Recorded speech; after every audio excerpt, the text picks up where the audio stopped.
Vamos lá, questão número 13, que é um trecho aqui do livro Eu, Robô, de Isaac Asimov, né? Talvez uma possível referência ao canal, não sei, que fala justamente sobre um possível conflito entre duas das três leis da robótica e como esse conflito, ele na verdade não acontece, porque uma lei ela tem como se fosse um nível de preferência maior do que a outra. E com base nesse trecho, a gente tem que responder a seguinte pergunta, que basicamente está dizendo que o argumento que foi apresentado aqui, ele indica, de fato, que pode existir um conflito lógico entre as três leis da robótica. Com base no que a gente leu, a gente tem que responder. Então, deixei aqui tempo suficiente para vocês darem uma lida, caso vocês queiram pausar o vídeo. Então, vamos lá. Letra A. Então, lembrando que a pergunta é, o argumento que foi posto aqui, ele indica que pode existir algum conflito lógico entre as três leis da robótica? E não. Ou seja, como a gente viu o texto, de fato não. Por quê?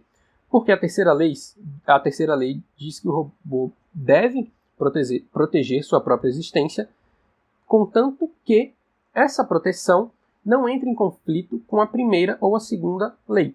Ou seja, basicamente, a justificativa está coerente com o texto, porque o texto diz justamente isso. Que se um robô, por exemplo, está indo em direção a uma situação perigosa, ele automaticamente tem que sair dessa situação pela terceira lei, ou seja, ele não pode ser um risco contra ele mesmo. Mas, se uma pessoa, um ser humano, vai lá e ordena esse robô a continuar em direção a essa situação de risco, a segunda lei, ela, então aí já aconteceria um conflito, né? Ou seja, a terceira lei ela estaria em conflito com a segunda. Mas a segunda ela tem uma superioridade lógica em relação à terceira.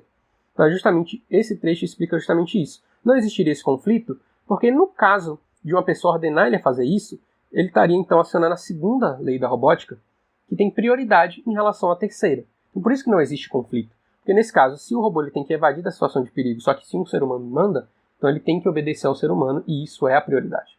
Então, de fato, ou seja, o argumento que foi apresentado, ele indica que pode ter um conflito? Não, ele não indica que pode ter um conflito. Na verdade, ele justamente endereça esse conflito e explica por que não existe esse conflito. Então, justamente isso aqui está certo. Ou seja, ele não indica que existe um conflito lógico. Ele, na verdade, ele resolve possíveis indagações de que poderia existir esse conflito.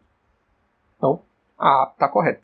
A letra B diz que sim, ou seja, a letra B é como se ele estivesse dizendo que esse trecho indica que existe conflito lógico, quando na verdade esse texto diz que poderia existir, mas não existe, justamente pelo jeito que as leis são arquitetadas. Ou seja, ele justamente nega a existência desse conflito.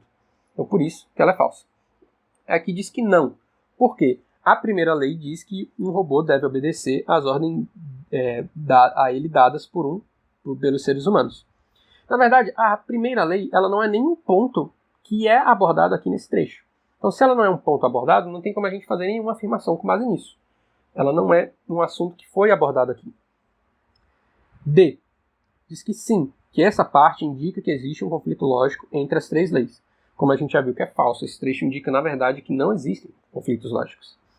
E aqui diz que não, porque quando máquinas servem a raça humana, os seres humanos, né, e em relação a quando elas estão servindo indivíduos,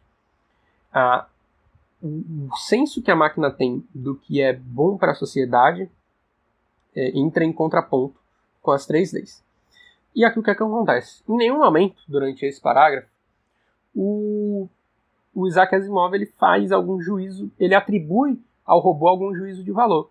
Ou seja, essa relação entre, por exemplo, se eu estou servindo à humanidade, eu vou agir de um jeito, se eu estou servindo a um indivíduo, eu vou agir de outro. Em nenhum momento é atribuído esse tipo de juízo ao robô.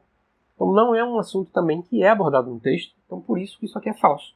Então a gente sobra de fato só com a A sendo a questão verdadeira.